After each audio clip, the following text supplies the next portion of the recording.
Right, here we are. We are in a historical time. What a great, strange time to be alive, I guess. Maybe you haven't heard, but the Alejandro Mayorkas, the border czar. Not well. I thought the border czar was Kamala Harris, but I don't know. I don't know how that works. I guess that was the whole thing. I remember when Biden did that. I tapped Kamala Harris to be border czar, and she's like, oh no. A 214 to 213 vote as we have impeached Alejandro Mayorkas. This is like I say, it's historical because this hasn't happened in 150 years. I know, right? I know. You're thinking. Now, I've got a video that we need to watch we're going to talk about this, but this is important because we've got to remember that half the time when they remove somebody, it seems like they'll find the even worser person to put in. Like that. Let's use that word for the day. Worser. It works for me. This slim vote of 214 to 213, Steve Scalise being the tiebreaker, we have in 150 years this hasn't happened. It says the first cabinet secretary to be impeached in nearly 150 years, and the first sitting cabinet secretary in history to be impeached ever in the United States history. Now, I don't know if you know who Steve Scalise is. Well, quick history on that guy.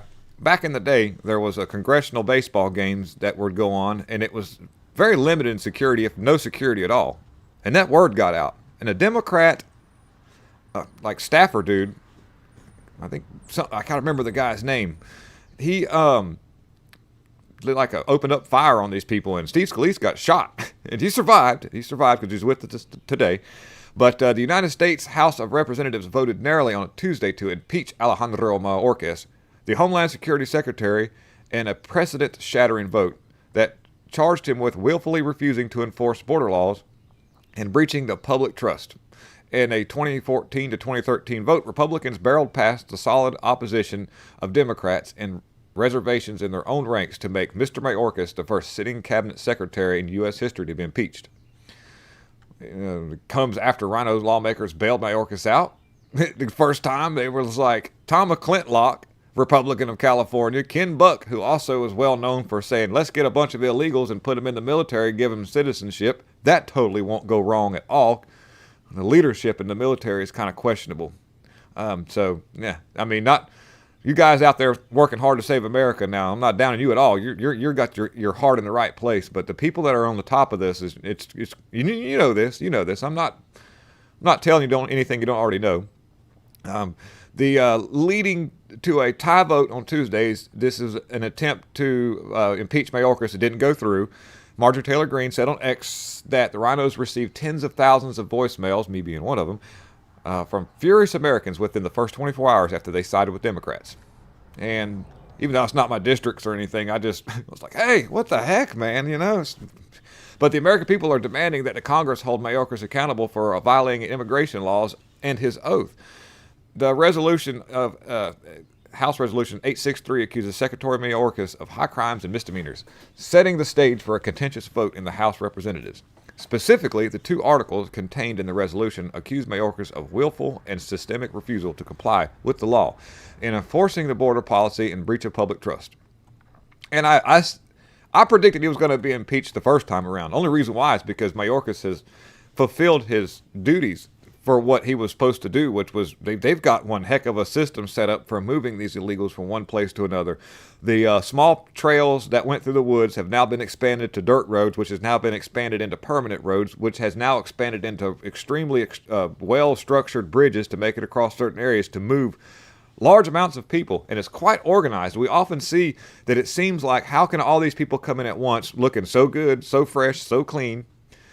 You know, there's been a lot of articles that have came out that shows alleged NGO, assistance, and the NGOs are also funding probably part of the decisions being made in our government.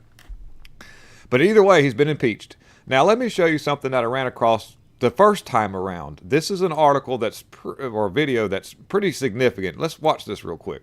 To get rid of him. And let me remind you, when behind closed doors we told him, you're getting ready to be impeached, he said, you're not going to like who comes next. I asked him if that was a threat. Whoa. He just smiled. This man is dangerous. He knows exactly what he's doing, and he is two-faced. We need to get rid of him now. What did he mean? Who comes next? Well, that was the big question. I asked him, I said, is that a threat? And he just smiled. And I thought, this man knows exactly what he's doing. This is 100% by design. They want an open border crisis, whether it is for a election, whether it's for future votes as they work to get rid of citizenship as a... I don't know if you noticed this or not, but they blurted out a word. Let me go back here. Now, I want you to put two and two together on this.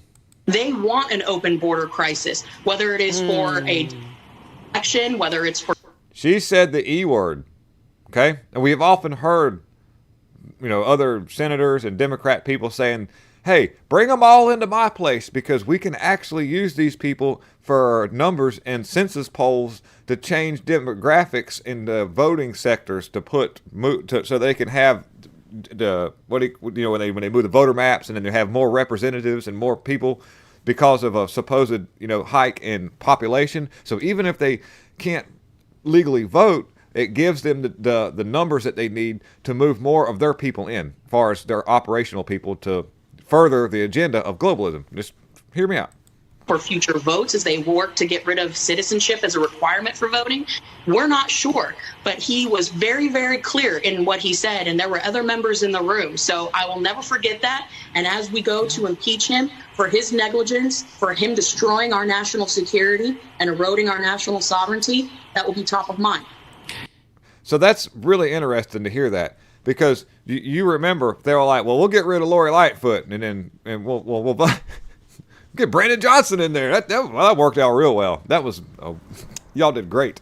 And then Andrew Cuomo gets out, and everything just goes crazy. I mean, so we've seen many instances where they've actually put in place people that were worse than the ones that were actually doing their job. So I don't know. I don't know how you could do worser of a job than Mayorkas himself, but like I say, somebody will be like, oh, you don't like Mayorkas doing what he does? Hold my beer. I come in here and I do it right for you.